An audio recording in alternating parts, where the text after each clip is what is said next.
আমাকে কি ক্যামেরায় দেখা যাচ্ছে? হ্যাঁ যাচ্ছে। হ্যালো গাইস, আমি আছি বাসডেসালাম থেকে ইমরুল কায়েস। এখন আপনাদের মাঝে ভিডিওটি শেয়ার করছি। ভিডিওটির নাম হচ্ছে, অবশ্য থাম্বনেল দেখে হয়তো বুঝে গেছেন, তারপর বলে দিই। রোজার মাসে আমার বন্ধুর যে অবস্থা ছিল আর এখন রোজার পরে আমার বন্ধুর যে অবস্থা, এই ভিডিওটি আপনাদের মাঝে তুলে ধরা হচ্ছে। So let's go, cameraman focus me. আরে বড় ভাই, আপনার এই অবস্থা কেন?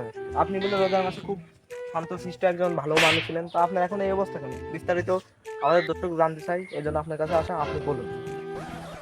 ভাই মনে করেন আমি রোজার ভিতরে নামাজ কালাম পড়তাম, আল্লাহর রহমত ছিল রোজার মাসে।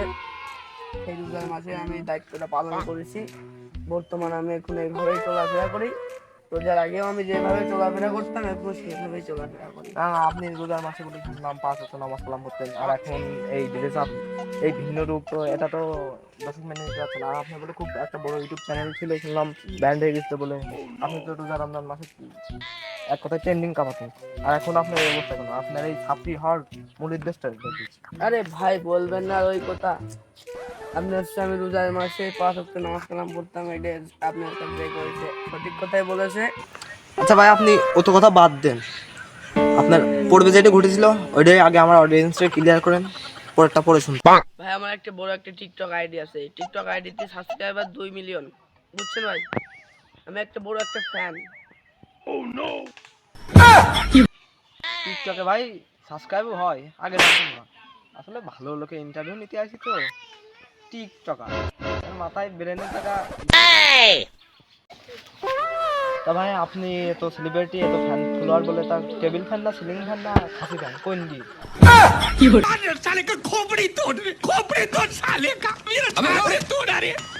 ভাই আপনি আমার এম্মা করেন। আমি না একজন টিকটকার। আমার বুদ্ধি নেই, মাথাতে নেই, বালিশের নিচে রয়েছে।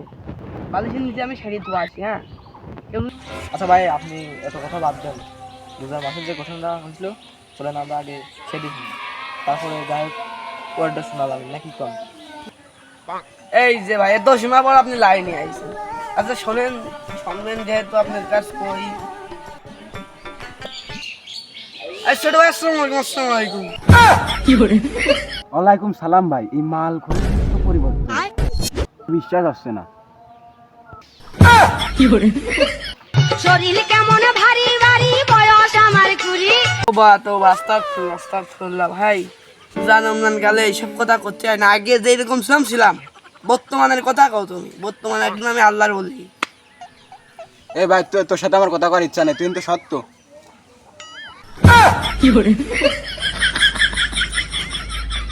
বাবু তুমি এখনো ছোট রয়েছো, তোমার এখনো কিন্তু দুধের দাঁত মাত কিন্তু এখনো পড়িনি।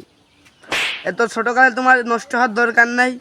আজান দেশে চলো, দুইজন নামাজ পড়তে যায়, 2 চাচা আসতে চলো, আসো।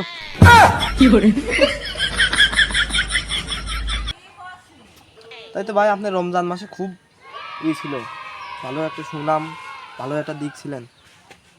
তারপরে ঘটনা বলেন, পরের ঘটনা। আচ্ছা ভাই, আপনি যে সময় শুনবেন বর্তমানের কথাও, তো বর্তমানের কথা আমি আপনাকে বলি। শরীর কেমন ভারী ভারী। আরে ভাসতে না, চলো খাইয়ে আসি।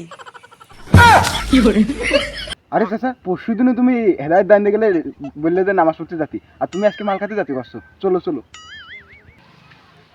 আরে ভাসতে, রমজান মাসের কথা বাদ দাও, ওইটা হচ্ছে আল্লাহর একটা রহমতের মাস। ওই মাসে একটু যে এই নামাজ কালাম 5 ওয়াক্ত পড়তাম। বর্তমানের কথা কও। বর্তমানে রমজান মাস চলে গেছে, আমরাও একটু আউল ফাউল কাজ না করলে করবে কিনা। চলো 2 ভাই কাকা বাসতে যাই খাইয়ে আসি, চলো। ভাই তাহলে এই ঘটনাটা, বর্তমানের ঘটনাটা তো শুনলেন।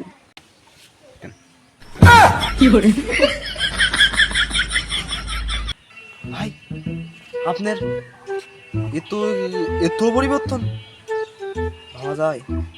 তো সুপ্রিয় দর্শক মণ্ডলী, দেখলেন তো রমজান মাসের পরিবর্তন, রমজান মাস চলে গেলে যে পরিবর্তন।